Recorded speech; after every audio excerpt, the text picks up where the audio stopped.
তেনেকুৱা কথা নহয় কথাটো হল এনেকুৱা যেতিয়া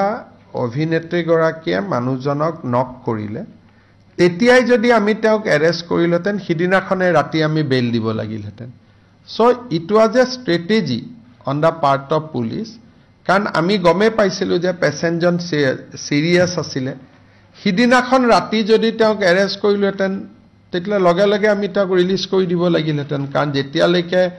মৃত্যু নহয় বা গ্ৰিভিয়াস ইনজুৰি আমি ৰিপৰ্ট দিব নোৱাৰো তেতিয়ালৈকে এটোটো নন বেইলেবল কেছ থাকে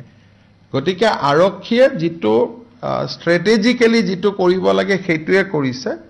she has been put in lockup আৰু will file search sheet against her and it will be a case for culpable homicide এটা দুটা সেকশন আছে culpable homicide not amounting to murder culpable homicide amounting to murder প্ৰথম দিনা যদি তেওঁক আমি গ্ৰেপ্তাৰ কৰিলেতেন কেছটো হলতেন culpable homicide not amounting to murder বেল হৈ গলতেন হেকাৰণে কেতিয়াবা পুলিশে ৰাইজে ভাবা আৰু পুলিশে কৰাৰ মাজত অলপ ডিফাৰেন্স থাকে উদ্দেশ্যটো একে উদ্দেশ্যটোত কোনো গ্যাপ না থাকে হ'ব